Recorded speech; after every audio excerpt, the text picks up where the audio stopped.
Hi, this is Ella for MVM, and today I'm giving you a preview of Charmed and Dangerous, a princess adventure game designed by Robert Gallerani and published by 3rd World Studios.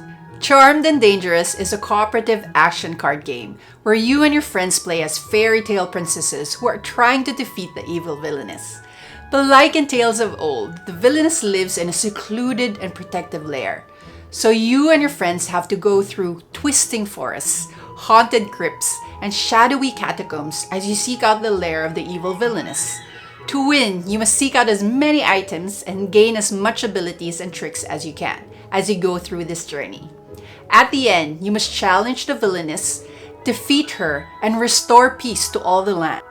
The game takes place over a series of turns. The players draw cards and choose from 3 actions: explore, challenge, or rest. Then when all the players have taken their turn, the villainess and lair turn happens. But before all of that, there's the setup. First, you choose a princess to go on a journey with. And of course, that begs the question, how do you choose? Each princess has strengths and weaknesses, abilities and traits that make them special. There are some princesses that are fierce or fiercer than others. This is represented by the symbol here on Gretel's card. If you know it is, she has this symbol here too, which represents charm. Then we have Dorothy Gale. She possesses the facets Majesty and Harmony. Then as a group, you choose your opponent. You choose a villainess and they start the game hidden, meaning their silhouette side is face up. This is because there are specific game conditions that have to be met in order for them to reveal themselves. For example, the Dark Fairy only reveals herself when a princess has 5 fierce symbols. And like the princesses, each villainess has a different ability and threat level that makes fighting them very unique. When the villainess reveals herself, it is usually not a good thing. For example, when the Dark Fairy does this, all of the Forces of Evil cards add a +3 fierce to their threat level. I will talk about that more when I talk about turns in detail. After that, you build the Forces of Evil, which is all the obstacles preventing you from reaching the villainess. In the game, this is represented by a deck of cards, the Faux deck, which is associated with a specific lair. For example, the Twisting Thorns Faux deck is paired with the Shadowy Keep lair. The Faux deck contains all the enemies you need to defeat, items you can collect, and the Masterstroke and Lair Fortification cards that may lead to your downfall. You place some of these cards in a 3x3 grid on the table and the rest beside the lair. You then shuffle through the Dangerous deck and hand 5 cards to each player. This hand of cards helps you weaken the forces of the villainess and helps you challenge her in her lair. They allow you to do things like discard face-down cards from the Forces of Evil tableau, hand over cards to other players, prevent the lair from getting fortified, or run away from the enemy. Now we're ready to play. In the game, you win by defeating the villainess. This means meeting or exceeding their threat level. This is shown in the middle of the card here. Now the team loses when a player is asked to discard a dangerous card and they cannot, or when they need to draw a dangerous card and the deck is empty, or lastly, when a combined total of Masterstroke and Lair Fortification cards collected by the villainess and lair reaches 5.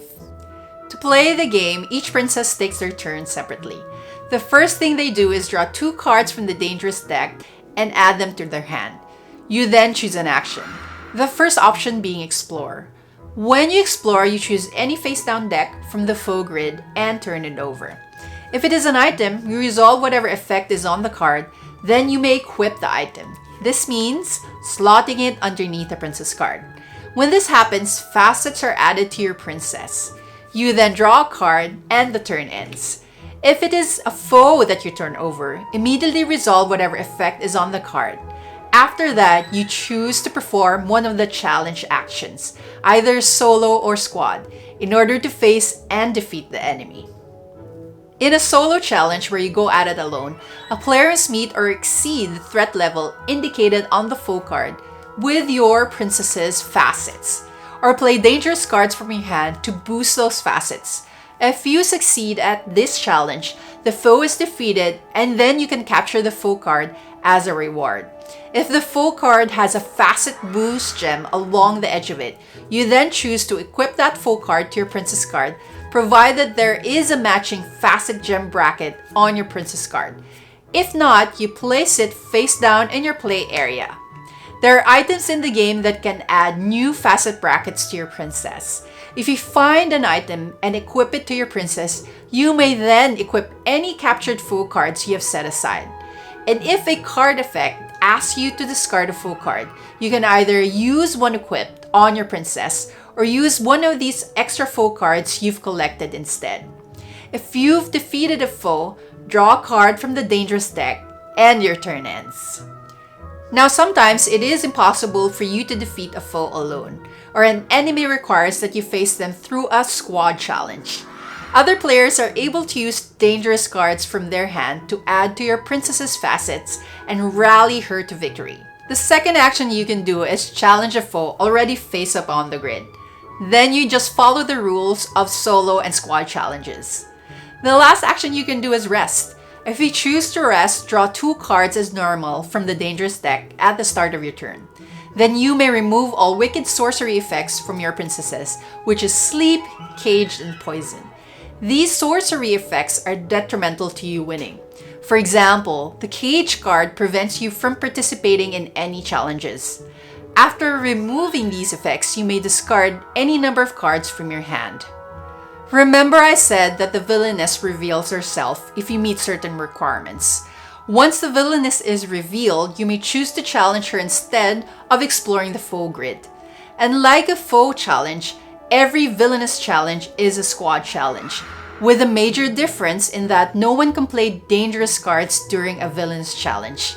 Instead, all princesses combine their facet scores when challenging the villainess.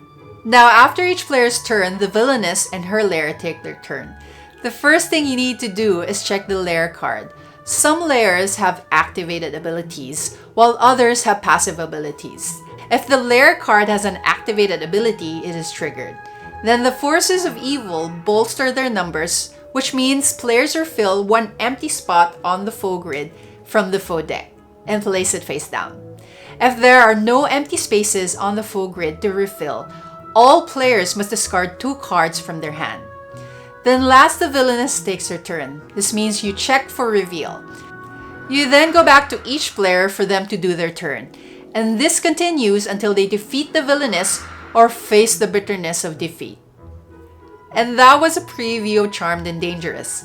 Please ask any questions by typing in the comments below.